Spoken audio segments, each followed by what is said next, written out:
إن الحمد لله نحمده ونستعينه ونستغفره ونعوذ بالله من شرور أنفسنا ومن سيئات أعمالنا من يهده الله فلا مضل له ومن يضلل فلا هادي له وأشهد أن لا إله إلا الله وحده لا شريك له وأشهد أن نبينا محمدا عبده ورسوله أما بعد فإن خير الحديث كتاب الله وخير الهدي هدي محمد صلى الله عليه وسلم وشر الأمور محدثاتها وكل محدثة بدعة وكل بدعة ضلالة وكل ضلالة في النار. أعوذ بالله من الشيطان الرجيم. وما يؤمن أكثرهم بالله إلا وهم মুশরিকুন।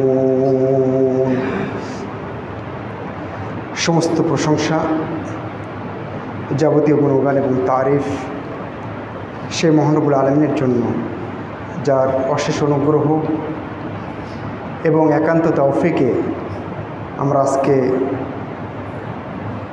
ফেনীর আল মদিনা মসজিদ কমপ্লেক্সে তার ডাকে সাড়া দেওয়ার জন্য উপস্থিত হতে পেরেছি। যে মহান রব্বুল আলামিন আমাকে আপনাকে এই সুবর্ণ সুযোগ দিয়েছেন, এই তৌফিক দিয়েছেন, তার শুকরিয়া জ্ঞাপন করছি। আলহামদুলিল্লাহ। দরুদ এবং সালাম বর্ষিত হোক মানবতার মুক্তির দিশারি, আমাদের একমাত্র মডেল এবং আদর্শ, শেষ নবী মুহাম্মদ সাল্লাল্লাহু আলাইহি ওয়াসাল্লাম।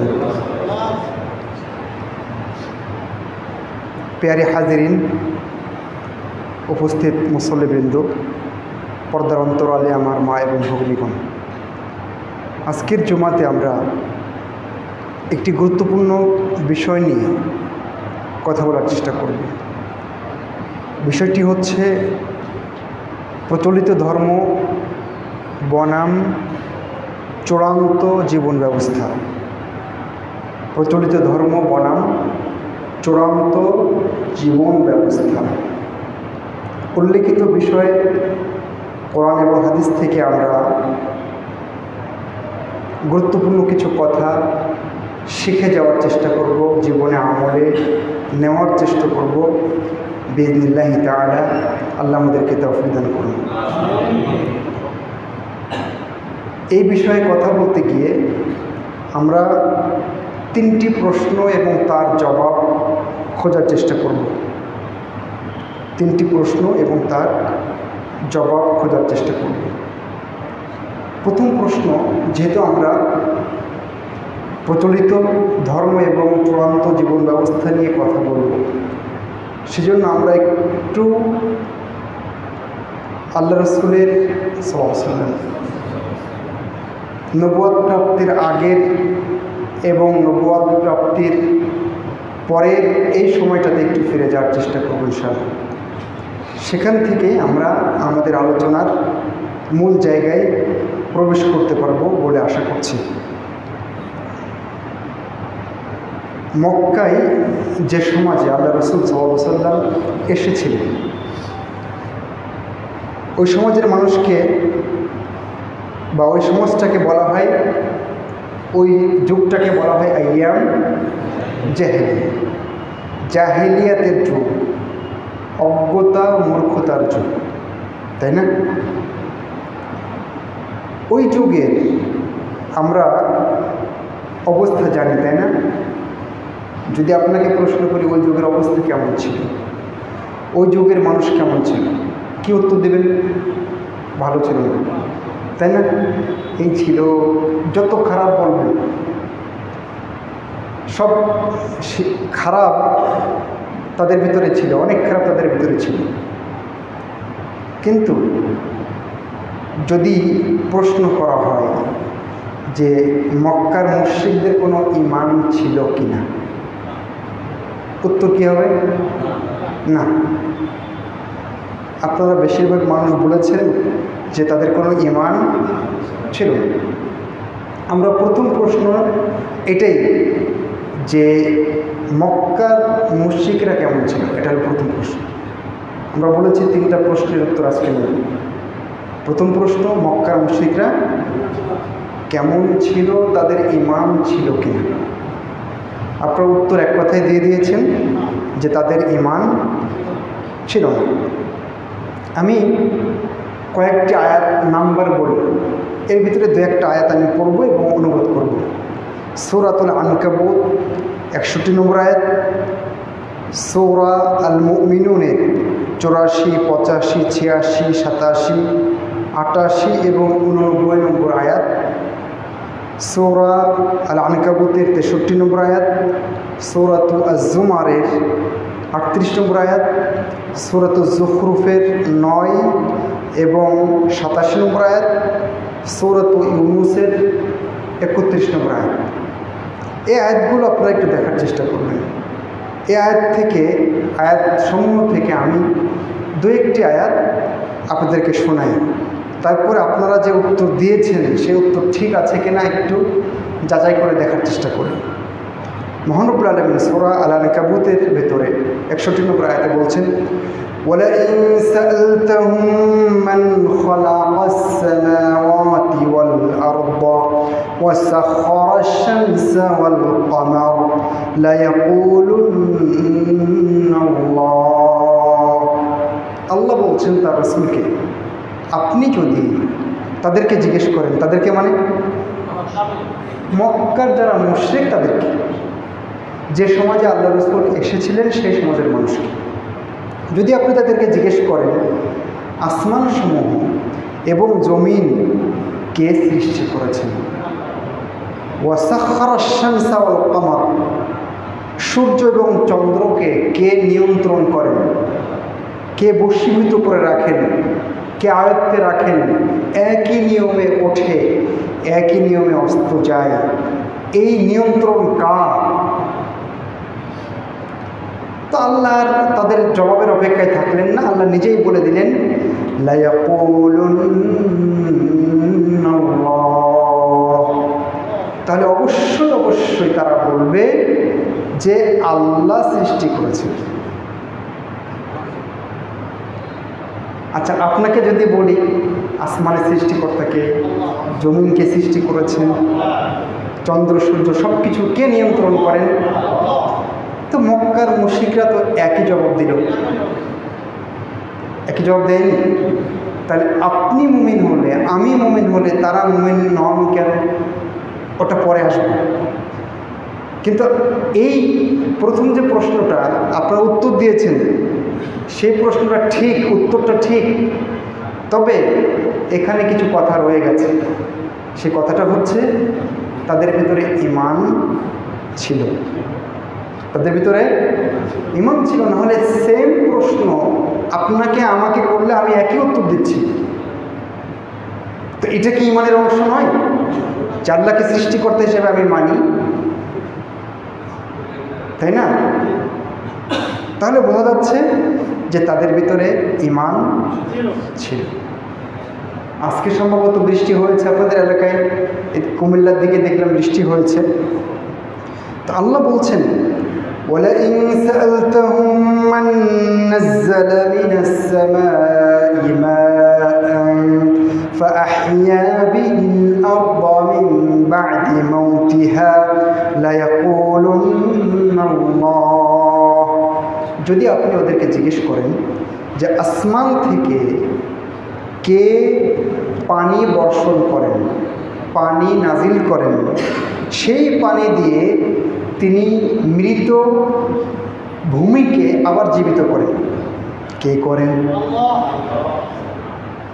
এই প্রশ্ন করা হয়েছে ওই সমাজের মানুষকে, আল্লাহ রাসূলকে করতে বলা হয়েছে। উত্তরটা আল্লাহ দিয়ে দিয়েছেন যে লা ইয়াকুলুন্নাল্লাহ, ওদের কাছ থেকে উত্তর আপনি কি শুনবেন? উত্তর আমি বলে দিচ্ছি, ওরা অবশ্যই অবশ্যই বলবে যে আসমান থেকে বৃষ্টি কেবলমাত্র আল্লাহ দিতে পারে, আর কেউ না। তাহলে কি এটা ঈমান নয়? নিশ্চয়ই ঈমান। তাহলে আপনাদের যে উত্তরটা ছিল যে তাদের ভিতরে কোনো ঈমান ছিল না, এই উত্তরটা আংশিক ভুল, পুরোপুরি ভুল না হলেও আংশিক ভুল। আমি এবার একটা প্রসিদ্ধ ঘটনায় আপনাদেরকে নিয়ে যাই। আব্রাহা মক্কা দখল করতে এসেছিল, কাবাঘর ধ্বংস করতে এসেছিল হস্তি বাহিনী নিয়ে এসে। ঘটনা আপনাদের জানা আছে। এই ঘটনায় একটা দিক আছে, সেই দিকটা হচ্ছে এই: আব্রাহার লোকজন আব্দুল মুত্তালিবের অনেকগুলো উট নিয়ে চলে গিয়েছিল। উট, তখন আব্দুল মুত্তালিব তো খুব সম্ভ্রান্ত মানুষ, সে সমাজের মুশরিক কিন্তু সমাজের সম্ভ্রান্ত মানুষ। তো উনি আব্রাহার কাছে সরাসরি হাজির। আব্রাহা চিন্তা করলো যে আমি তো এটাই চেয়েছিলাম যে 1 বছর হজ মক্কায় হবে আর 1 বছর ইয়েমেনে হবে, ব্যবসা মক্কাতেও থাক ইয়েমেনেও কিছু থাক। আমি তো আসলে ধ্বংস এটা চাইনি, চেয়েছিলাম এটাই, কিন্তু সমঝোতা। কিন্তু আব্দুল মুত্তালিব হঠাৎ করে কাবার কথা না বলে উনি বলছেন যে আপনার লোকজন আমার উট ধরে নিয়েছে, উটগুলো ফেরত দিন। এখন আব্রাহা হতবাক, এটা কেমন করে হয়? বলছেন যে কাবাকে ধ্বংস করতে এসেছি, যে কাবার সাথে আপনার বাপ দাদা 14 গোষ্ঠীর সম্মান ইজ্জত জড়িত, সেই কাবাকে নিয়ে কোনো কথা বলছেন না আপনি। সামান্য কয়টা উট আমার লোকজন নিয়ে গেছে, সেটা নিয়ে আপনি কথা বলছেন, কেমন হল? তখন আব্দুল মুত্তালিবের জবাব দেখেন, আনা রব্বুল ইবিল ওয়ালিল বাইতি রব্বুন ইয়াহমি। আমি উটের মালিক, আমি কাবার মালিক নই। কাবার একজন মালিক আছেন, তিনি এই কাবাকে রক্ষা করবেন। এই কথা কে বলছেন? Abdul Muttalib. তাহলে আব্দুল মুত্তালিবের যদি ঈমান না থাকতো, যদি আল্লাহর উপরে তাওয়াক্কুল না থাকতো, তাহলে কি তিনি এরকম কথা বলতে পারতেন? আমার মনে হয় অনেক সময় যে আমাদেরও ঈমানটা এত শক্ত হয়নি যে শত্রুপক্ষ এখানে এসে অস্ত্রপাতি নিয়ে এই মসজিদ ভাঙার জন্য এসছে, আর আমি এটা ছেড়ে চলে যাবো আর বলবো যে আল্লাহ রক্ষা করবো। এই ঈমান আমার হয়নি। কিন্তু আব্দুল মুত্তালিবের ঈমানটা কত শক্ত ছিল, তাওয়াক্কুলটা আল্লাহর উপরে কত শক্ত ছিল। উনি সেই সময়ে হস্তি বাহিনী মানে বর্তমান যুগে পারমাণবিক বোমার মতো ধরেন, কথার কথা। কিন্তু এত শক্তিশালী বাহিনীর সামনেও আল্লাহকে কীভাবে পেশ করলেন তিনি? এটা কি প্রমাণ করে না যে তার ভিতরে ঈমান ছিল? আমি সব জায়গা থেকে একটু একটু করে পয়েন্ট নিয়ে আসার চেষ্টা করছি, এবং আমরা এখনও প্রথম প্রশ্নের উত্তরে আছি যে মক্কার মুশরিকরা শুধু কি মুশরিক ছিল না, তাদের ভিতরে কিছু ঈমানও ছিল। এখন আপনাদের উত্তর কিন্তু পরিবর্তন হয়ে গেছে। চলুন আমরা একটু দেখি মক্কার মুশরিকরা মানে তাদের নিজেদেরকে এত বেশি খাঁটি মনে করত যে যখন নবী মুহাম্মদ সাল্লাল্লাহু আলাইহি ওয়াসাল্লাম দাওয়াত দিলেন ইসলামের, তাওহীদের, নির্ভেজাল তাওহীদে, তখন তাদের যত ইলাহ আছে সবগুলোকে পায়ের নিচে দিতে হবে। তো এটাই তো ছিল আহ্বান, সব ইলাহ যত আছে সবাইকে পায়ের নিচে দিয়ে কেবলমাত্র মহান রব্বুল আলামিনকে ইলাহ মানতে হবে। এর নাম তো ইসলাম, এর নাম তো তাওহীদ, এর নাম তো বিশুদ্ধ আকীদার মর্ম কথা, তাই নয় কি? এই কথাটা সে সমাজের মানুষ বুঝতে পেরেছিল। সেজন্য তারা তাদের দাবির উপরে অটল থেকে তারা বলেছিল, তাদের সেই কথা সূরা আনফালের ভিতরে 32 নম্বর আয়াতে মহান রব্বুল আলামিন নিয়ে এসেছেন, وإذ قالوا اللهم إن كان هذا هو الحق من عندك فأمطر علينا حجارة من السماء أو ائتنا بعذاب أليم। যখন তারা বলেছিল যদি এই কোরআন, এই মুহাম্মদ যদি হক হয়ে থাকে, যদি তোমার পক্ষ থেকে এসে থাকে আল্লাহ, তাহলে আমাদেরকে তোমার উপর থেকে আমাদের উপরে, তোমার নিকট থেকে আমাদের উপরে আসমান থেকে পাথর দিয়ে অথবা পীড়াদায়ক শাস্তি দিয়ে আমাদেরকে শেষ করে দাও। যদি মুহাম্মদ ঠিক হয়, মুহাম্মাদের আনিত বিধান ঠিক হয়, তাহলে পাথর দিয়ে আমাদেরকে শেষ করে ফেলে। তাহলে নিজেদের মূর্তি পুজো তারা কতটা শক্ত অবস্থানে ছিল চিন্তা করতে পেরেছেন। মানে দাবি দিয়ে পূর্ণ মুসলিম হওয়া যেত, দাবি দিয়ে যদি খাঁটি মুসলিম হওয়া যেত, আমার মনে হয় আবু জাহালের গোষ্ঠী সবচেয়ে খাঁটি মুসলিম হতো। আরেকটা জিনিস এখানে দেখেন, তারা দোয়া করেছে আল্লাহুম্মা ইন কানা হাযা হুয়াল হক। আল্লাহুম্মা, আপনি কি বলেন দোয়াতে? আল্লাহুম্মা বলেন না? রুকুতে, সাজদাতে, বিভিন্ন সালাতের বাইরে আমরা দোয়াতে আল্লাহুম্মা বলি না? ঠিক আবু জাহাল একই দোয়া করেছে, একই শব্দ প্রয়োগ করে আল্লাহুম্মা। তাহলে কি আপনি তাকে মুমিন বলবেন না? অবশ্যই একদিক বিবেচনায় তাকে মুমিন বলা যায়। আমরা দ্বিতীয় প্রশ্নে গিয়ে এগুলো দেখবো যে আসলে তাদের সমস্যাটা কোথায়। এটা হলো আমাদের দ্বিতীয় প্রশ্ন, কিন্তু আমরা এখনও প্রথম প্রশ্নের উত্তরে রয়েছি। তাহলে মক্কার মুশরিকরা তাদের যেমন ঈমানও ছিল, আল্লাহর কাছে তারা দোয়া এবং প্রার্থনাও করেছে। হজ মৌসুমে এখন হাজিরা আছেন, অনেক হাজি এখন ফিরতে শুরু করেছে। তো আমরা যারা এখানে আছি আজকে, তার ভিতরে কয়জন হাজি আছে? খুব কম নিশ্চয়।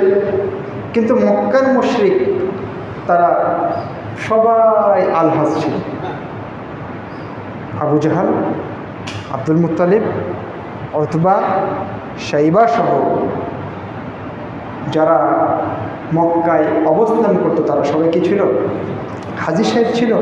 তাদের হজের কথা সহিহ বুখারী এবং মুসলিমে একেবারে মানে আলোর মতো জ্বলজ্বল করছে। তারা হজ করত কিভাবে, কোন পর্যন্ত যেত, কি পোশাক পরত, এগুলো স্পষ্টভাবে এসেছে। এমনকি বাহির থেকে যারা হজ করতে যেত সেই সময়, যে সমস্ত মুশরিক, তারা কুরাইশদের দেওয়া কাপড় নিয়ে হজ করত। ওই কাপড় পরে ওটাকে ইহরামের কাপড় বানিয়ে তারা কী করত? হজ করত। কেন জানেন? এর একটা কারণ হচ্ছে যে আমার বাড়ি থেকে আনা কাপড়টা হালাল নাও হতে পারে, বৈধ নাও হতে পারে। হজ একটা করব, হারাম দিয়ে করব নাকি? সেজন্য মক্কার মুশরিকদের দেওয়া কাপড় দিয়ে হজ করতো, ওইটা পরে হজ করতো। যারা পেত না তারা অনেকেই ল্যাংটা হয়ে তফ করত। এ কথাও সহিহ বুখারী এবং মুসলিমে এসেছে।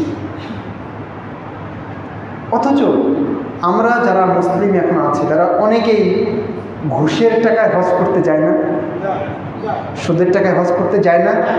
কিন্তু মক্কার মুশরিকরা এবং আশপাশে যারা মুশরিক ছিল তারা দেখেন হজ করতে যেত এবং পিওর টাকায় হজ করার চেষ্টা করত। তাও কি আপনি বলবেন তাদের ভিতরে ঈমান ছিল না? তাদের ভিতরে আমল ছিল না? এবার আমরা হজে গিয়ে একটা তালবিয়া পড়ি, লব্বাইক আল্লাহুম্মা লব্বাইক লব্বাইক লা শারীকা লাকা লব্বাইক ইন্নাল হামদা ওয়ান নি'মাতা লাকা ওয়াল মুলক লা শারীকা লাক। তালবিয়া পড়ি না? ওরাও এই তালবিয়া পড়তো, তবে এক অংশ। সেটা কি? লব্বাইক আল্লাহুম্মা লব্বাইক। এই পর্যন্ত যখন আসতো, লা শারীকা লাক এই পর্যন্ত যখন আসতো, তখন নবী মুহাম্মদ সাল্লাল্লাহু আলাইহি ওয়াসাল্লাম এটা শুনতেন আর বলতেন, থেমে যাও, থেমে যাও, এখানে থেমে গেলেই তো তোমাদের সাথে আমাদের আর কোনো পার্থক্য নেই। কিন্তু তখনই তারা বলতো ইল্লা শারীকান হুয়া লাক তামলিকুহু ওয়া মা মালাক, তবে কিছু শরীক আছে, কিছু শরীক আছে। তবে তারা এটাও বিশ্বাস করত কিছু শরীক থাকলেও এই শরীকের মালিকও আল্লাহ তুমি, এটাও তারা বিশ্বাস করত।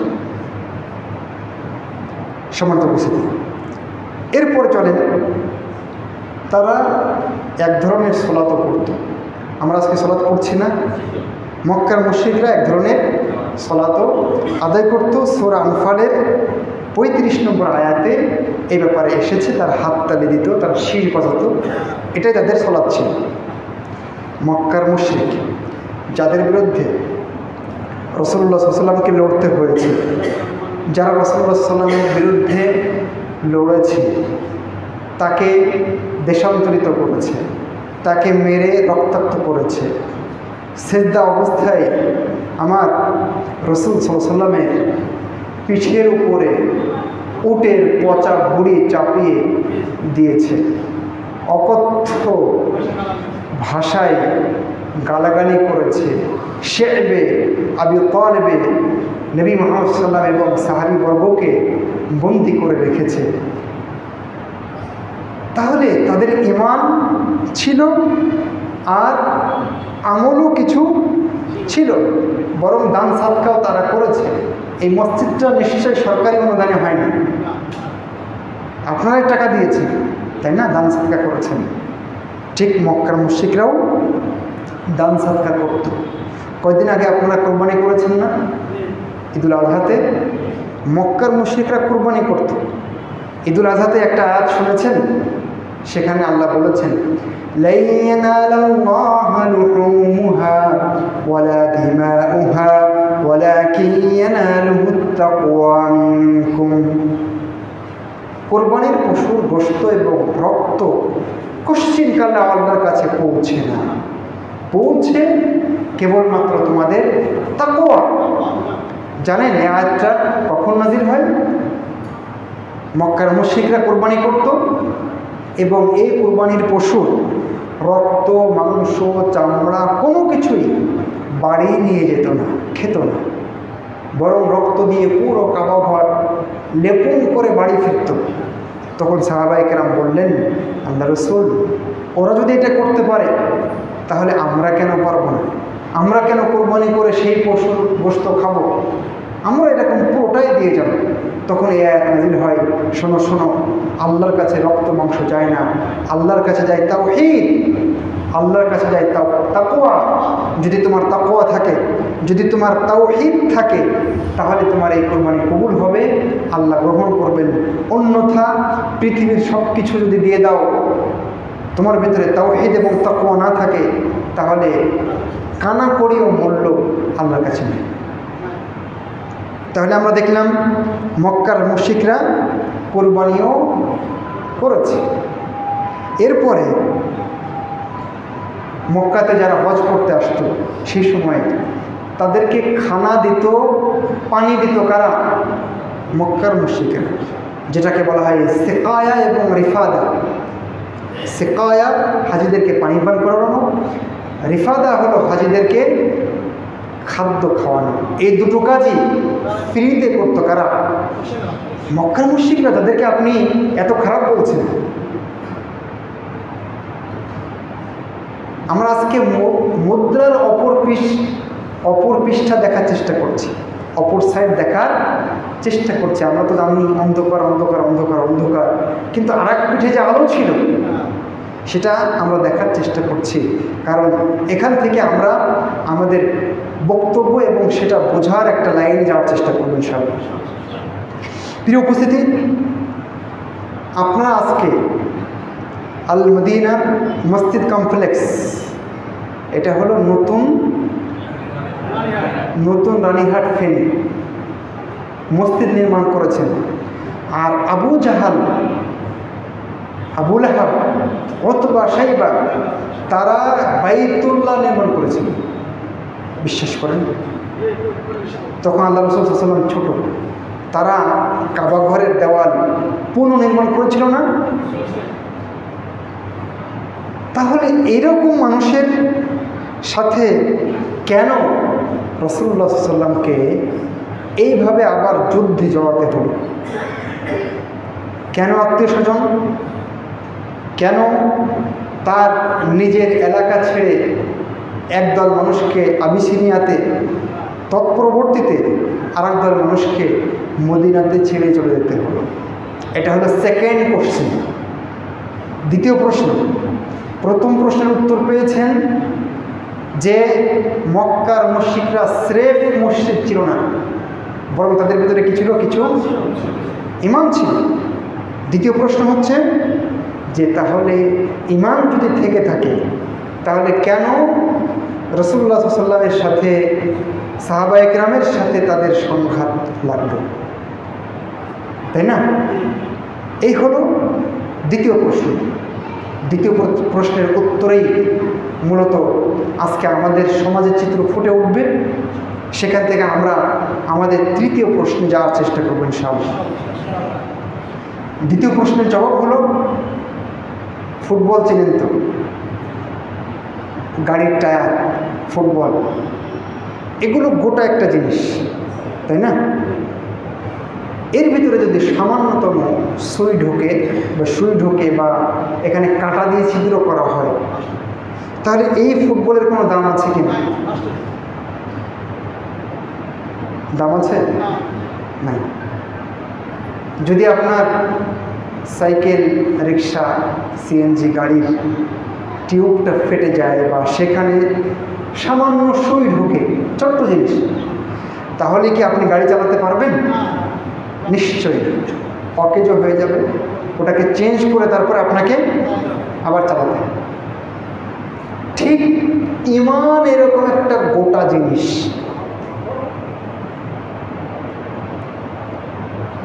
যার ভিতরে সামান্য যদি সুই ঢোকে, ঈমানের ভিতরে যে সুই ঢোকে তার নাম হলো শিরিক।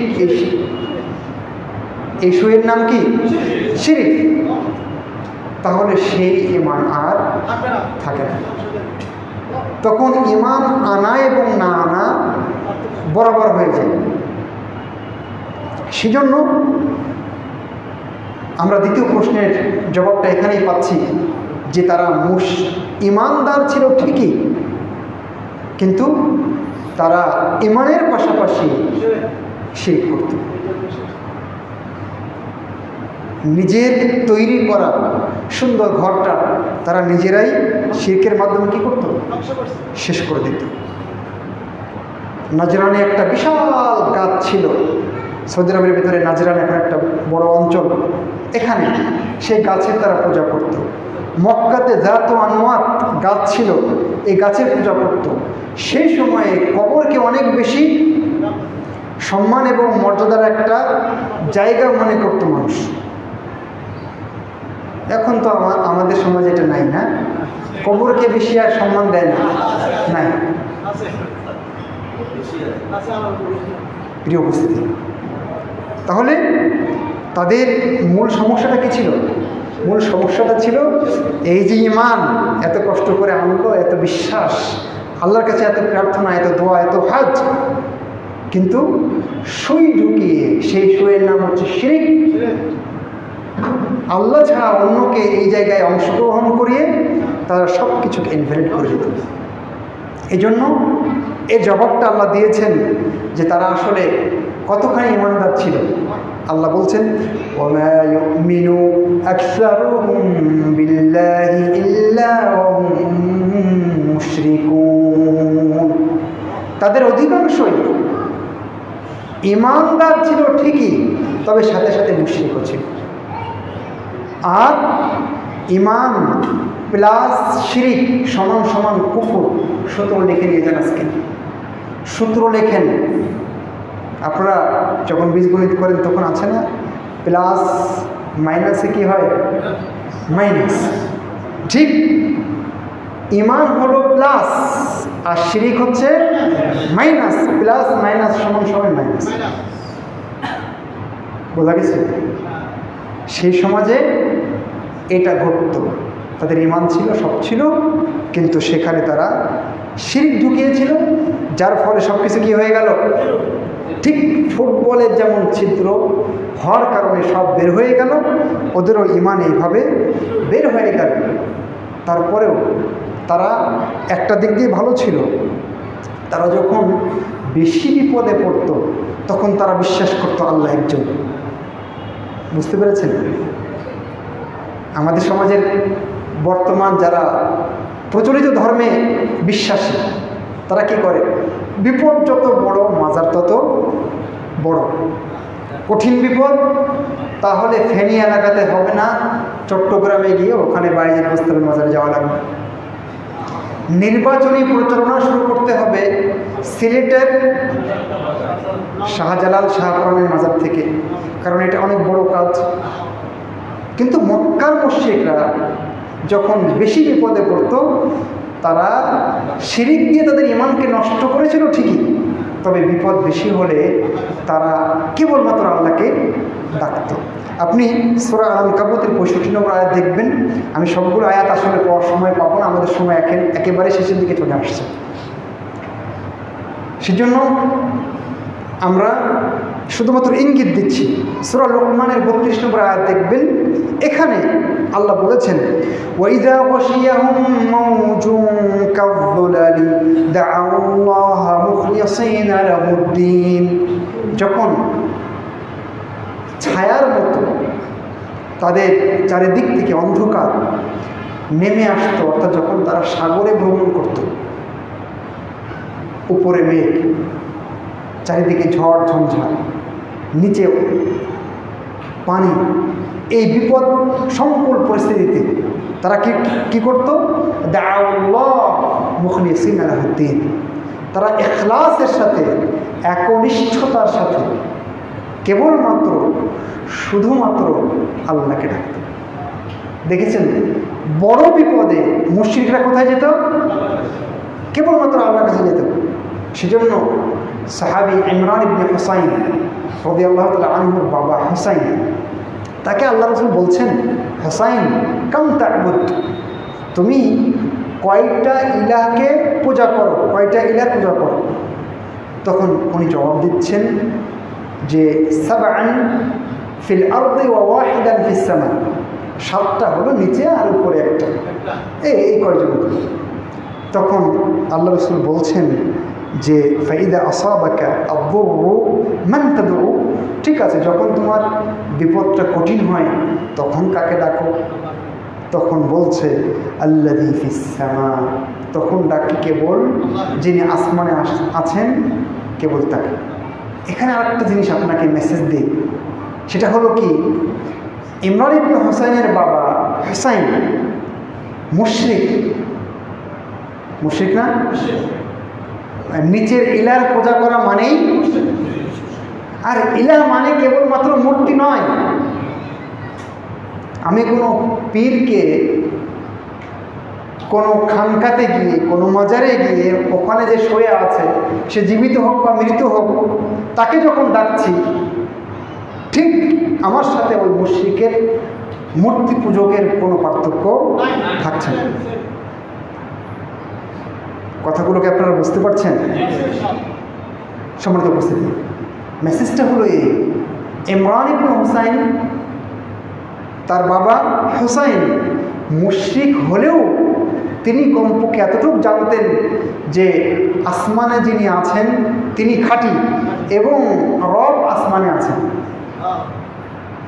অথচ আমাদের সমাজে, আমাদের বাংলাদেশে অনেক আলেমও এখনও বিশ্বাস করেন আল্লাহ সব জায়গায় আছেন, আল্লাহ সত্তাগতভাবে সব জায়গায় আছেন, আল্লাহ যে উপরে আছেন, আর রহমান আলাল আরশি ইস্তাওয়া, দয়াময় আল্লাহ আরশের উপরে উঠেছেন, এই আকীদা, এই বিশ্বাস আমাদের সমাজের অধিকাংশ আলেমেরই নাই। অথচ তখনকার দিনে মুশরিকদেরও ছিল। কবি আনতারা তার প্রেমিকাকে লক্ষ্য করে বলছে, ইয়া আবলু আইনা মিনাল মানিয়াতি মাহরাবি ইন কানা রাব্বি ফিস সামাই কাদাহা। তার প্রেমিকা আবলাকে লক্ষ্য করে বলছে কবি আনতারা ইবনে শাদ্দাদ, আবলা শোনো, মরণ থেকে পালিয়ে লাভ কি বলো? যদি আমার প্রভু আসমানে মরণ লিখে রাখেন, তাহলে তো পালিয়ে লাভ নেই। তাহলে জাহিলি যুগের কবি আন্তরা তিনিও জানতেন আল্লাহ উপরে, অথচ আমরা জানি আল্লাহ সব থেকে। বুঝতে পেরেছেন? আমরা আলোচনা করছি চূড়ান্ত ধর্ম বনাম প্রচলিত ধর্ম বনাম চূড়ান্ত জীবন ব্যবস্থা। ঠিক আছে, আমরা একটু তুলনা করার চেষ্টা করছি, পার্থক্য করার চেষ্টা করছি। আপনাদের এই ঘড়ি ঠিক আছে না? সম্মানিত উপস্থিতি, আমরা বলছিলাম মক্কার মুশরিকরা তাদের ঈমানকে শিরকের মাধ্যমে কি করেছে? নষ্ট করে দিয়েছে।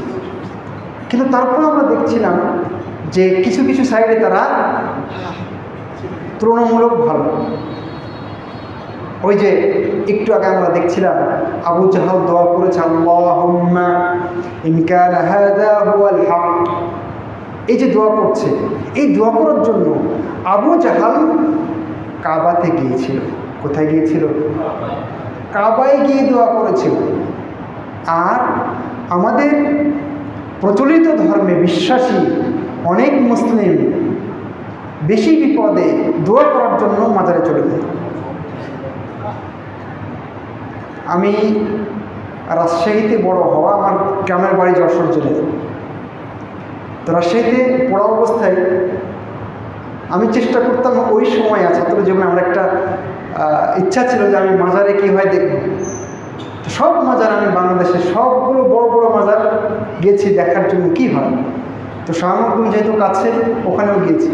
একদিন গিয়ে দেখি একটা ছেলে ওই কবরকে সামনে রেখে খুব দোয়া করছে বসে বসে। আমি বলছি, তুমি এখানে কী করো?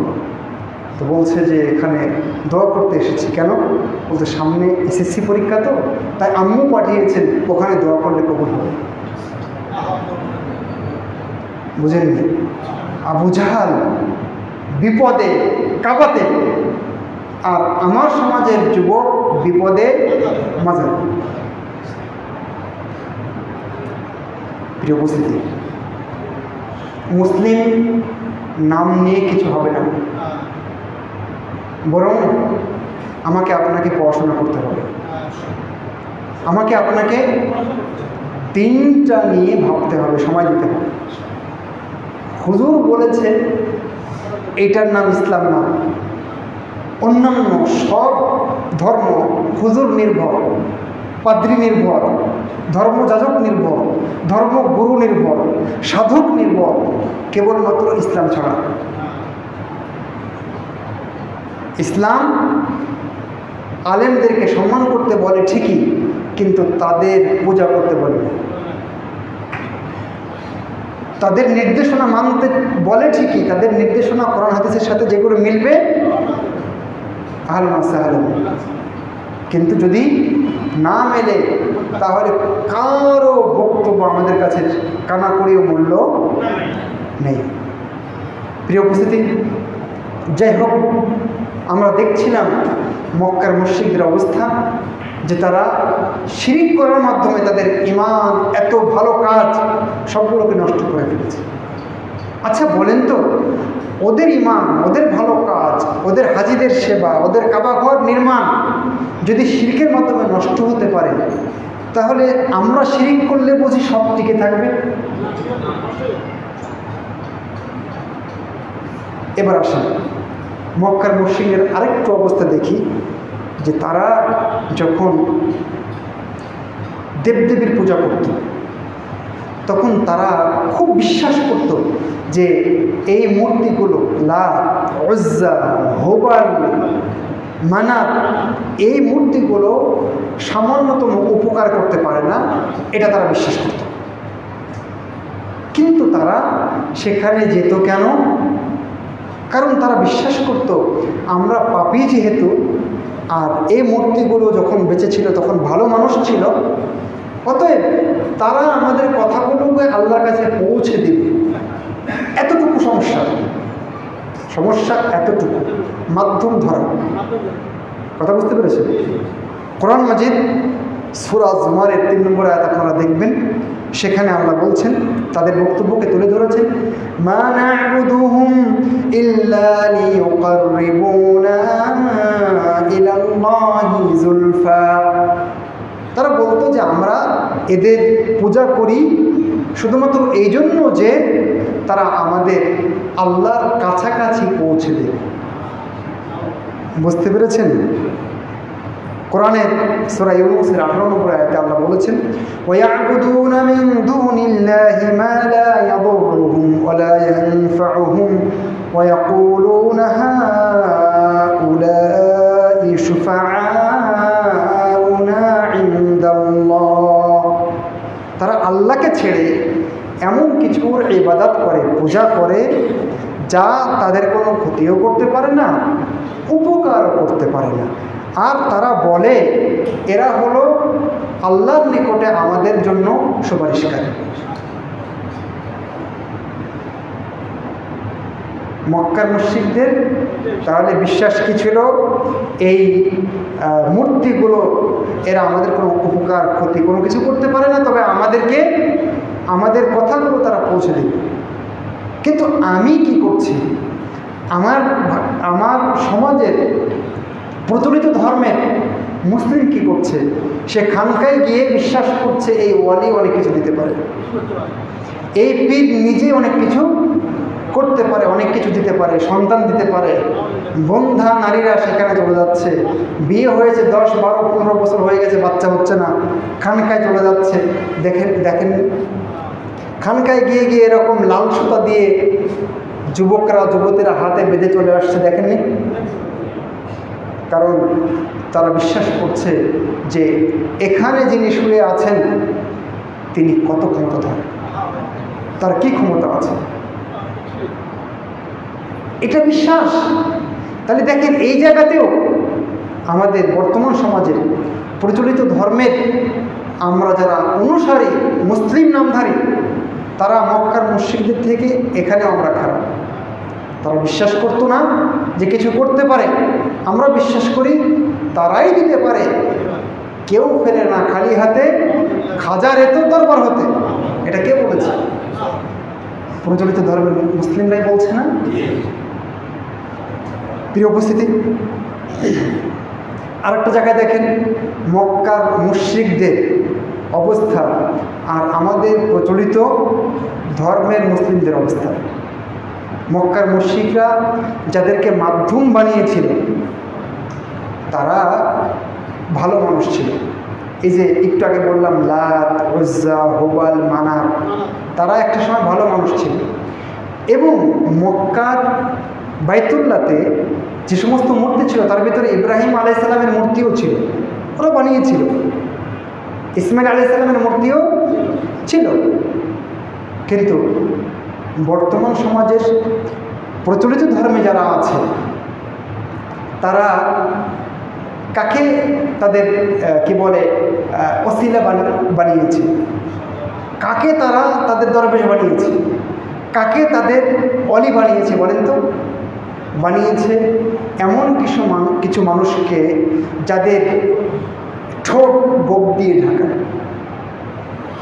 যাদের গলায় শিকল পরা আছে এবং তালা দেওয়া আছে, যাদের মাথায় চুলের জটলা বাঁধা আছে, নামাজও পড়ে না, হজও করে না, জাকাতও দেয় না, বরং নাচ গান নিয়ে থাকে, নেশাদার দ্রব্যের সাথে জড়িত, গান কাওয়ালি গায়, সেখানে অনেক কিছুই তারা করে।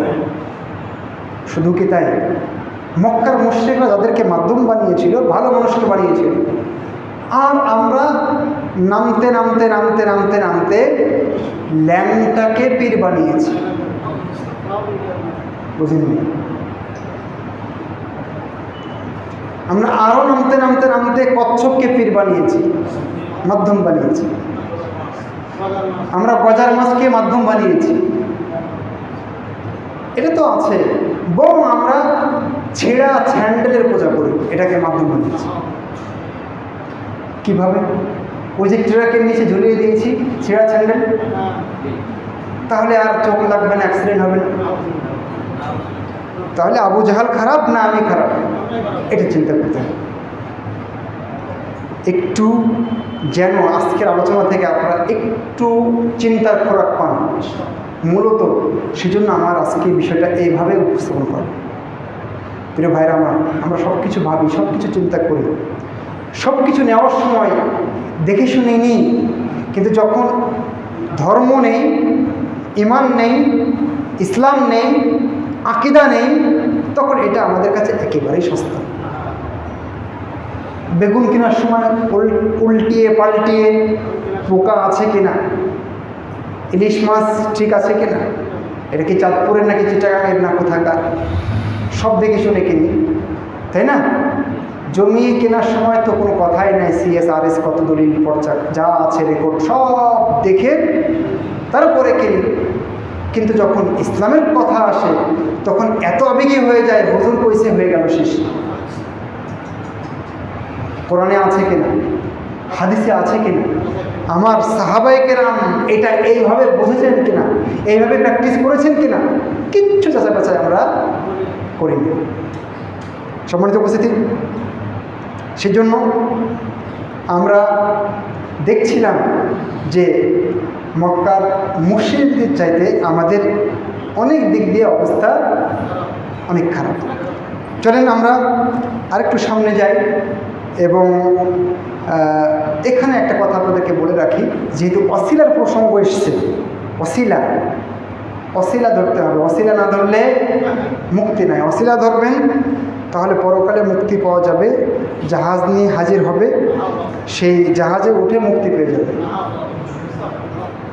না, এরকম কথা আমি কি বানিয়ে বলেছি?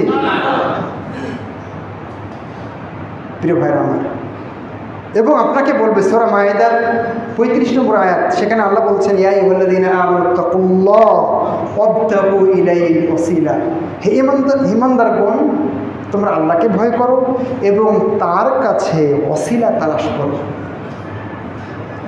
বোঝেন আয়াতটা?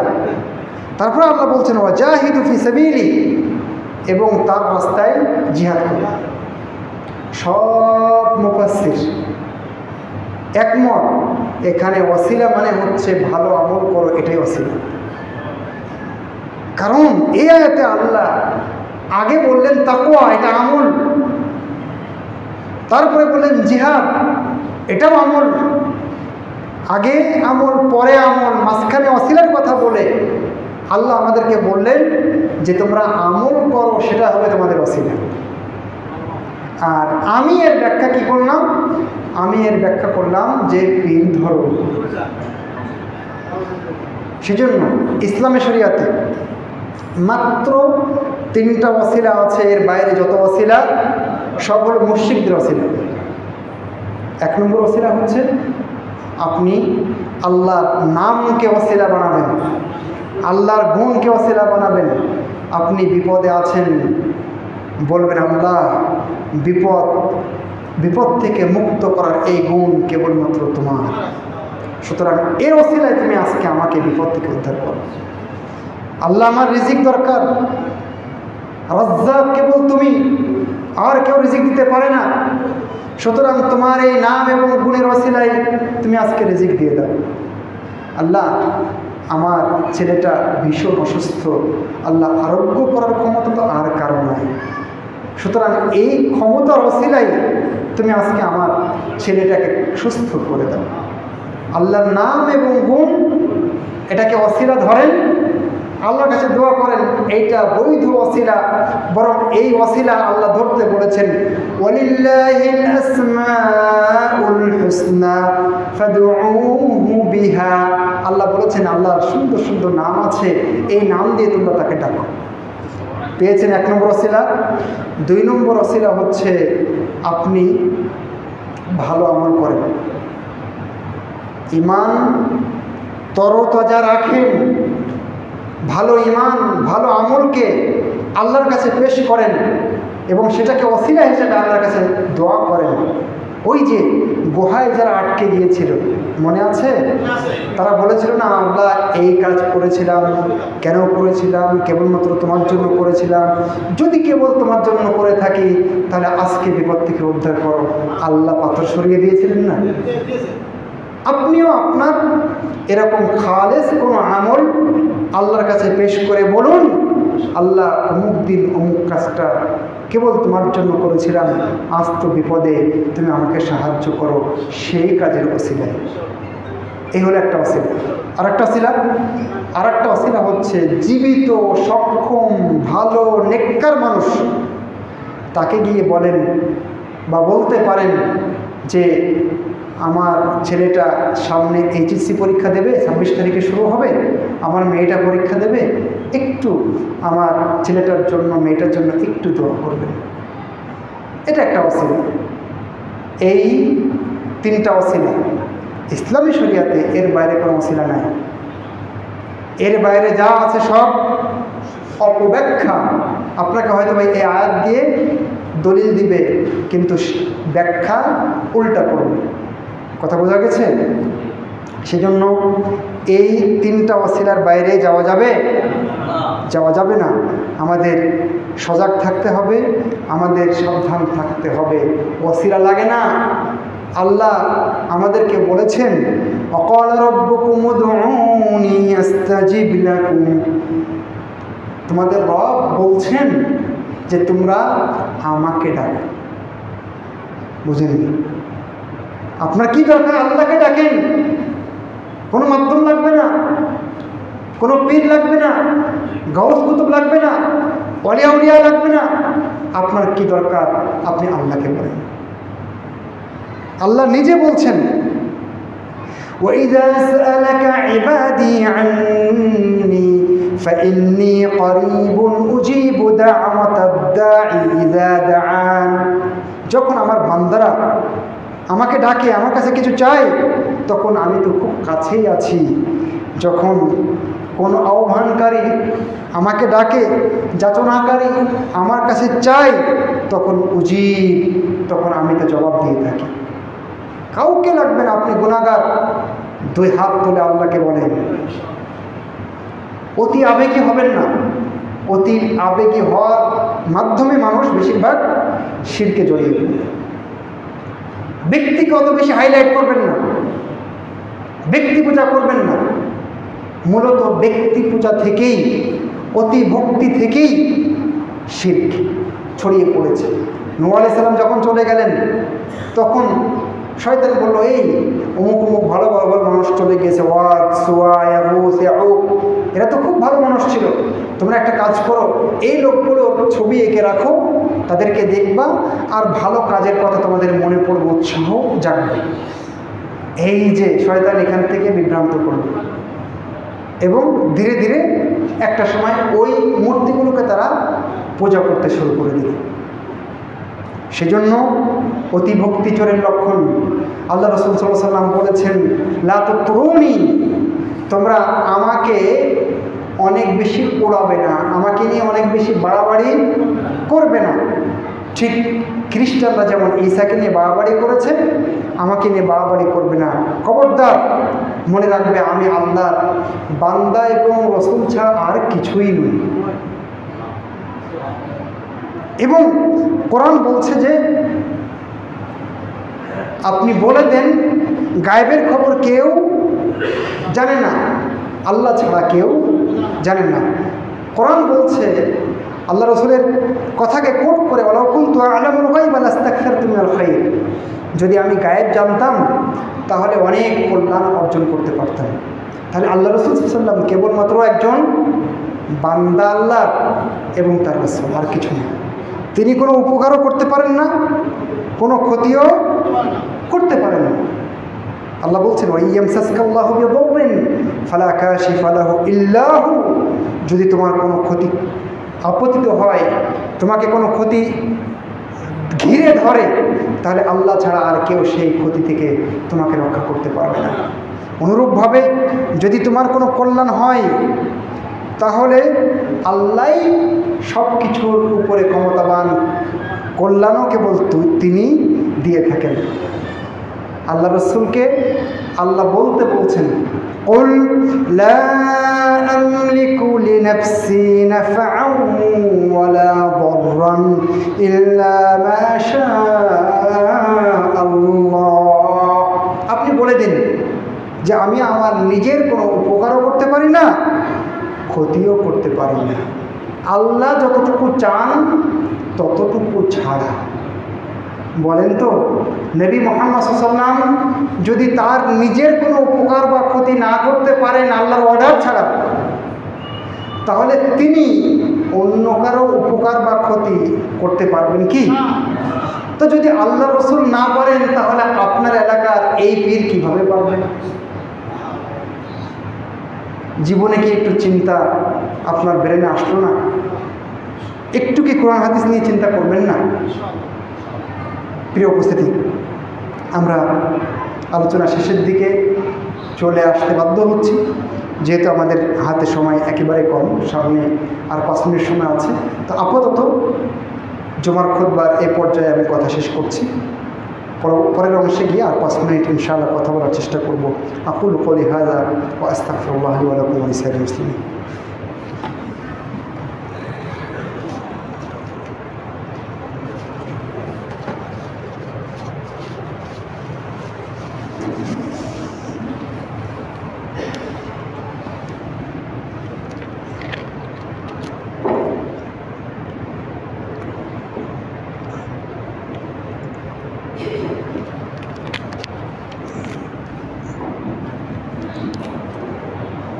إن الحمد لله على إحسانه والشكر له على توفيقه وامتنانه وأشهد أن لا إله إلا الله وحده لا شريك له تعظيما لشأنه وأشهد أن نبينا محمدا عبده ورسوله داعيا إلى رضوانه وعلى آله وأصحابه وإخوانه أما بعد।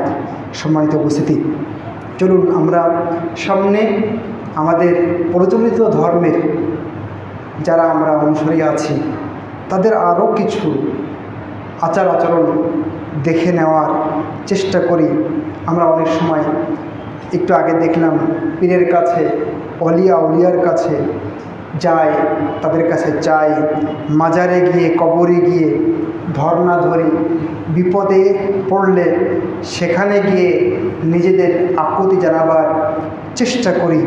যদি এরকম কেউ করে তাহলে তার ঈমান একেবারে শেষ হয়ে যাবে।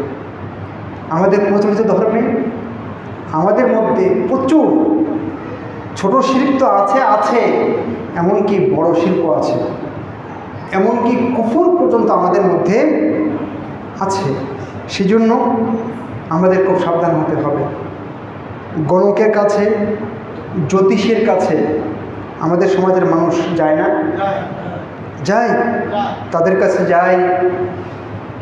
এই যে কয়দিন আগে, মনে হয় 2-3 দিন আগে আমাকে একজন প্রশ্ন করছে যে আমার এলাকার মসজিদের মাইক সেট চুরি হয়ে গেছে, ইমাম এবং কমিটি মিলে একজনের কাছে যাবে, সে নাকি বলে দিতে পারে যে কে চুরি করেছে, তার নাম সহ। বুঝতে পেরেছেন? তাহলে ওই যে সিনেমার ওই লোকটা আর এই ইমামের ভিতরে কি পার্থক্য হলো? সিনেমার লোকটা তো বলেছিল যে আমি জ্যোতিষের কাছে যাব, তারে গোপনে শোধাবো, যারে আমি ভালোবাসি তারে কি পাবো। তার সাথে আর এই ইমামের কি পার্থক্য? অথচ রাসূলুল্লাহ সাল্লাল্লাহু আলাইহি ওয়াসাল্লাম বলেছেন, মান আতা আররাফান ফাসআলহু আন শাইইন লাম তুকবাল লাহু সালাতুন 40 লাইলাতান। সহিহ মুসলিমের হাদিস। যে ব্যক্তি কোনো গণকের কাছে, জ্যোতিষের কাছে যাবে এবং তাকে কিছু জিজ্ঞেস করবে, তার 40 দিনের সালাত কবুল হবে। আর একটা হাদিস মুসনাদ আহমদে এসেছে, যে গণকের কাছে যাবে, জ্যোতিষের কাছে যাবে, তাকে জিজ্ঞেস করবে আর তার কথা বিশ্বাস করবে। জিজ্ঞেস করার পরে জ্যোতিষী বলল, তোমার তো খুব খারাপই আছে, তোমাকে এই করতে হবে। লোকটা ঠিক বিশ্বাস করে ফেললো, তাই নাকি? আচ্ছা ঠিক আছে, মাজারে একটা গরু দিতে হবে, তো দিলাম, বড় বিপদ থেকে বাঁচার জন্য দিলাম, কি বা হলো? আল্লাহ রসুল বলছেন, ফাকাদ কাফারা বিমা উনজিলা আলা মুহাম্মদ। তাহলে এই লোকটা যে গণক এবং জ্যোতিষের কথা বিশ্বাস করে সে মুহাম্মাদের উপরে যা নাজিল করা হয়েছে কোরআন এবং হাদিস সেটাকে অস্বীকার করলো, তার সাথে সে কুফরি করল। সম্মানিত উপস্থিতি, জাদু শেখা এবং শেখানো বড় কুফরি আমাদের সমাজে আছে। আপনি ঢাকার মুড়ির টিন বাসগুলোতে চড়বেন, দেখবেন মাঝে মাঝে উপরে লেখা আছে জাদু শেখানো হয়, মাত্র এই কয়েকদিনে জাদু শিখুন। আছে না? আছে। জাদু শিখলে কি হয়? কুফরি হয়। কিন্তু প্রচলিত ধর্মের মুসলিমরা বুঝতে পারে না যে এটা কুফরি। সে মনে করেছে যে মানে নামাজ না পড়লেও আমার ঈমান ঠিক আছে, এই বিশ্বাসে চলছে। কথা বুঝতে পেরেছেন? প্রিয় ভাইরা আমার, আমি খুব সংক্ষিপ্ত করে কিছু কথা বলার চেষ্টা করছি। আমাদের সময় একেবারেই শেষ হয়ে গেছে। কবর কেন্দ্রিক, কবর পাকা করা, কবরের উপরে ঘর বাড়ি নির্মাণ করা, গম্বুজ করা, সেখানে সুন্দরভাবে কবরের উপরে সুন্দর সুন্দর পোশাক দেওয়া, ডিজাইন করা। মসজিদ আমাদের দেশে যত সুন্দর না, তার চেয়ে অনেক বেশি সুন্দর আমাদের বড় বড় মাজারগুলো। অথচ আপনার রাসূল জাবের রাদিয়াল্লাহু আনহু বলছেন, নাহা রাসূলুল্লাহ সাল্লাল্লাহু আলাইহি ওয়াসাল্লাম আইয়ুজাসসাল কবরু ওয়া ইউকআদা আলাইহি ওয়া ইউবনা আলাইহি। সহিহ মুসলিমের হাদিস ভাইজান। জাবের বলছেন রাদিয়াল্লাহু তাআলা আনহু, আল্লাহ রাসূল নিষেধ করেছেন কবর চুনকাম করা যাবে না, পাকা করা যাবে না, কবরের উপরে বসা যাবে না, কবরের উপরে কোনো ভবন, দালান কোঠা, গম্বুজ নির্মাণ করা যাবে না। আল্লাহ রাসূল নিষেধ করলেন, আর আপনি কত বড় বাহাদুর যে আপনার এলাকার মাজারটা এত উঁচু করেছেন। কার নির্দেশে? সম্মত উপস্থিতি, আপনারা যারা হজে গিয়েছেন, বাকিউল গারকাত কবরস্থানে 10,000 সাহাবীর কবর আছে আনুমানিক। একটা কবরও পাকা করা আছে? কেন নাই? কারণ সৌদি সরকারের টাকা নাই। গরিব মানুষ কীভাবে এত সুন্দর করে মুড়িয়ে দিবে, এই জন্য দেয় না। লা হাওলা ওয়ালা কুওয়াতা ইল্লা বিল্লাহ। জি, তারা এই হাদিসকে বিশ্বাস করে, তারা এই হাদিসকে মানার চেষ্টা করে। প্রিয় ভাইরা আমার, মায়ের কসম করে মানুষের হাতে কসম করে, মানুষের মাথায় হাত দিয়ে কসম করে। তোরা মাথা ছুঁয়ে বলছি রে, মাটির কসম করে না? অথচ আল্লাহ রাসূল সাল্লাল্লাহু আলাইহি ওয়াসাল্লাম বলেছেন, মান হালাফা বিগাইরিল্লাহি ফাকাদ আশরাক। যে আল্লাহ ছাড়া অন্য কারো নামে কসম করে সে শিরক করে।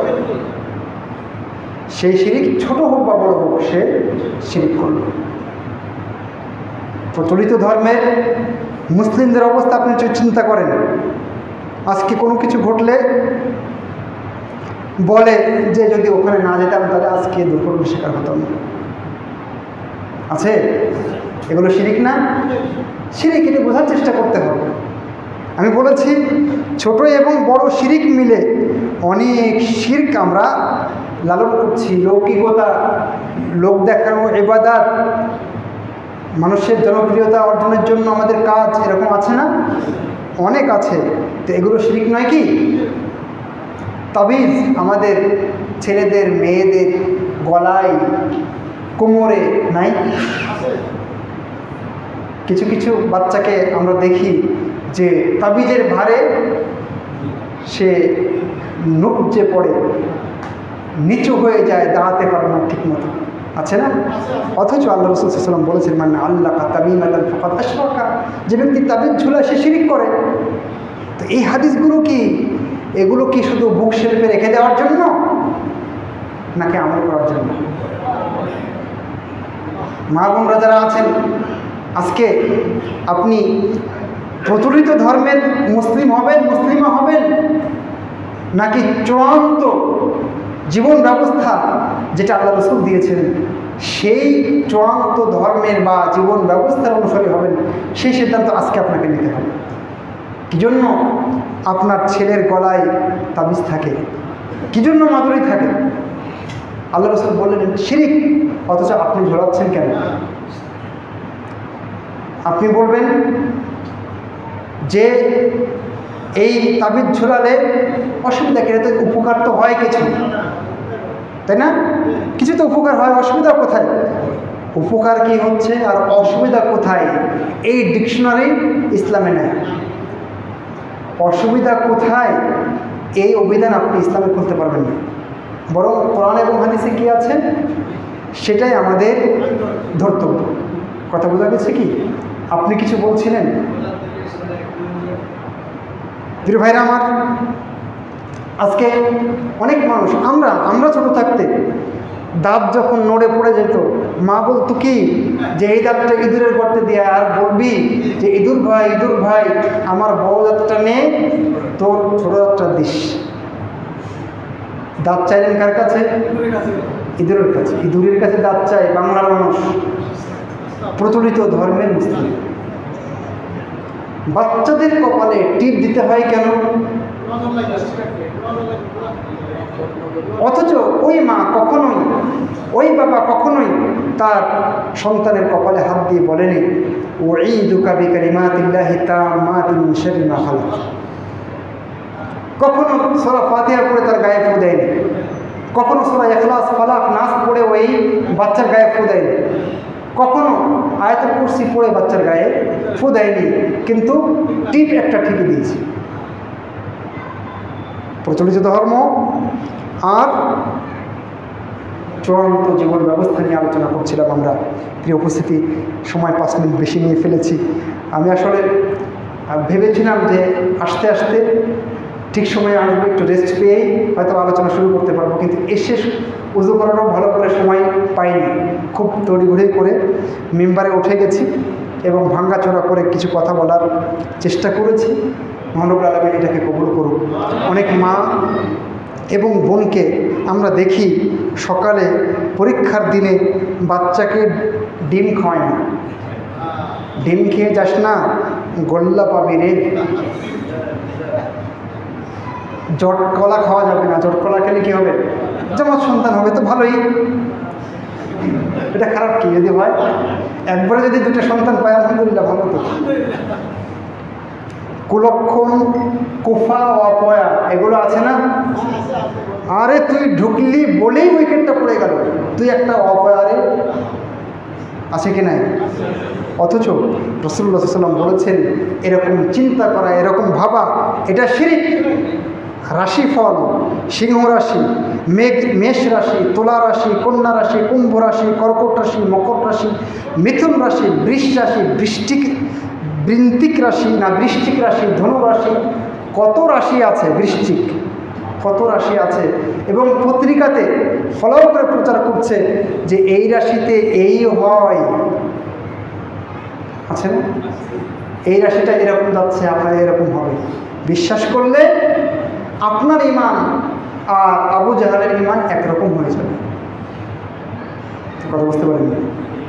প্রিয় ভাইরা আমার, প্রসূতি মায়েরা যখন তাদের পেটে বাচ্চা আসে, প্রসূতি হয়ে যান, তখন দেখবেন তারা কত রকম সতর্কতা অবলম্বন করে। বাইরে বাথরুমে গেলে ঘরে আসার আগে আগুনে সেক দিয়ে ঢোকে, বাইরে যাওয়ার সময় লোহা হাতে নিয়ে বাইরে যায়, শোয়ার সময় মাথার কাছে হলুদ, ম্যাচের কাঠি ইত্যাদি কিছু কিছু জিনিস রেখে দেয়। বুঝলেন? এগুলো তাকে বাঁচাবে। আর যখন বাচ্চা প্রসব করে তখন কত রকম রেস্ট্রিকশান সব মানতে হয়। লোহা নিয়ে যেতে হয়, লোহা নিয়ে আসতে হয় বাথরুমে, আগুন দিয়ে সেক দিয়ে নিজেকে আবার পবিত্র করতে হয়। এগুলো লোহা পূজা আর অগ্নি পূজা নয় কি? প্রিয় ভাইরা আমার, একটু বিবেক খাটাবার চেষ্টা করবেন। শনিবারে মঙ্গলবারে বিয়ে দেওয়া যাবে না, অমঙ্গল হবে। রবিবারে বাঁশ কাটা যাবে না। প্রথম ক্রেতাকে বাকি দেওয়া যাবে না, প্রথম ক্রেতাকে ফিরিয়ে দেওয়া যাবে না। সারাদিন ব্যবসা খারাপ যাবে। কবর, মাজার, দরবার, খানকা ইত্যাদি আমরা এবং হিন্দুরা মোটামুটি কি হয়েছি? সমান হয়ে গেছি। ওরা ওদের মাজারে গিয়ে, মন্দিরে গিয়ে প্রণাম করে, কুর্নিশ করে, আমরাও আমাদের কবরে মাজারে গিয়ে প্রণাম শুধু না, কুর্নিশ শুধু না, সিজদাও করি। হিন্দুদের আছে রাম, লক্ষ্মী, কালী, নারায়ণ, আর আমাদের আছে শাহজালাল, শাহপুরাণ, শাহ মখদুম। হিন্দুদের আছে উলঙ্গ নাগা সাধু, আর আমাদের আছে ল্যাংটা বাবা, ল্যাংটা বাবার মাজার। ওরা বিপদে পড়লে ডাকে রাম রাম রাম, আর আমরা ডাকি আলী গাউস কুতুব। আপনারা একটা জিনিস খেয়াল করবেন, যখন কেউ ভারী কাজ করে তখন বলি ইয়া আলী। আপনারা অনেক সময় টেম্পো স্ট্যান্ডে, বাস স্ট্যান্ডে দেখবেন মানুষ বলছে ইয়া রাসূলুল্লাহ, শুনেছেন? ইয়া রাসূলুল্লাহ। জি না, এগুলো সব শিরক, ছোট হোক বা বড়। আপনি ডাকবেন কাকে? ইয়া আল্লাহ বলবেন। হ্যাঁ, রাসূলকে ইয়া রাসূলুল্লাহ বলা যায় যেখানে যেখানে বলার অনুমতি আছে, সেখানে সেখানে শুধু। বোঝা গেছে কি? সম্মানিত উপস্থিতি, আমরা একেবারে শেষের দিকে চলে এসেছি। তারা পবিত্র হওয়ার জন্য তীর্থস্থান গয়াখাসি যায়, আর আমরা পবিত্র হওয়ার জন্য মাজারে যাই, আজমিরে যাই। হিন্দুরা তাদের গুরু আর সাধু বাবার হাত পায়ে চুমু খায়, আমরাও আমাদের পীরের হাত পা কপালে চুমু খাই, এমনকি সেজদাও দেই। হিন্দুরা তাদের মাজারে সাধুর আস্তানায় মেলা বসায়, আমরা খানকাতে ওরস বসাই। বুঝেননি? ওরা ওখানে নাচ গান গায় আর আমরা কাওয়ালি গাই, সেম টু সেম, কোনো পার্থক্য নেই। তারা গুরুদের নামে ভোজ করে আর আমরা গান গাই, ওখানে আমরাও এক ধরনের ভোজ করি। সেজন্য কবি নজরুল বলেছিলেন, তাওহীদের হাই এ চির সেবক, ভুলিয়া গিয়াছ সে তাকবীর, দুর্গা নামের কাছাকাছি প্রায়, দরগায় গিয়া লোটাওসি। ওদের যেমন রামনারায়ণ, মোদের তেমন মানিক পীর, ওদের চাউল ও কলার সাথে মিশিয়া গিয়াছে মোদের ক্ষীর। ওদের শিব ও শিবানীর সাথে আলী ফাতেমার মিতালি বেশ, হাসান রে করিয়াছে কার্তিক, আর হোসেন রে করিয়াছি গজ গণেশ। অতএব সবশেষে আহ্বান, আসুন আমরা চূড়ান্ত জীবন ব্যবস্থার অনুসারী হওয়ার চেষ্টা করি। আসুন আমরা পাক্কা তাওহীদবাদী মুসলিম হওয়ার চেষ্টা করি। ঠিক আল্লাহ রাসূল সাল্লাল্লাহু আলাইহি ওয়াসাল্লাম এবং সাহাবায়ে কেরামের মতো, বেলালের মতো, মুসআবের মতো, তারপরে সুমাইয়ার মতো মুসলিম এবং মুসলিমা হওয়ার চেষ্টা করি। আবু বকরের মতো, ওমরের মতো, ওসমানের মতো, আলীর মতো খাঁটি তাওহীদবাদী মুসলিম হওয়ার চেষ্টা করি। তাওহীদ আছে, মুক্তি আছে। তাওহীদ নাই, মুক্তি নাই। আল্লাহ বলেছেন, ওয়ালাকাদ উহিয়া ইলাইকা ওয়া ইলাল লাযিনা মিন ক্বাবলিকা লাইন আশরাকতা লায়াহবাতান্না আমালুকা ওয়া লাতাকুনান্না মিনাল খাসিরিন। যদি আপনি শিরিক করেন সব আমল বাতিল, এবং অবশ্যই আপনি ক্ষতিগ্রস্তদের অন্তর্ভুক্ত হয়ে যাবেন। অতএব নারী পুরুষ আজকে যারা আমরা এই আল মদিনা মসজিদ কমপ্লেক্সে উপস্থিত হয়েছি, সবাই এই বার্তা নিয়ে যায়। যাদের কাছে আমাদের আওয়াজ যাচ্ছে, যাবে, সবাই এই বার্তা নিয়ে নেই। খাঁটি মুসলিম হতে হবে ভাই, যদি আমরা সত্যিকার অর্থে মুক্তি পেতে চাই। আবু জাহাল মার্কা মুসলিম হয়ে, ইমানদার হয়ে মুক্তি পাওয়া যাবে না। মহানবুল আলামিন আমাকে, আপনাকে, সবাইকে সেই তৌফিক দান করুন, আমিন। সময় একটু বেশি নেওয়ার জন্য আমি অনেক অনেক দুঃখিত, আপনার ক্ষমা সুন্দর দৃষ্টিতে দেখবেন। আকুলু কওলি হাযা ওয়া আস্তাগফিরুল্লাহ লি ওয়া লাকুম ওয়া লিসাইরিল মুসলিমিন। হাযা আল্লাহু তাআলা আ'লাম ওয়া আহকাম, ওয়া সাল্লাল্লাহু ওয়া সাল্লাম আলা নবিয়িনা মুহাম্মদ ওয়া আলা আলিহি ওয়া সাহবিহি আজমাইন। কুমু লিস-সালাহ।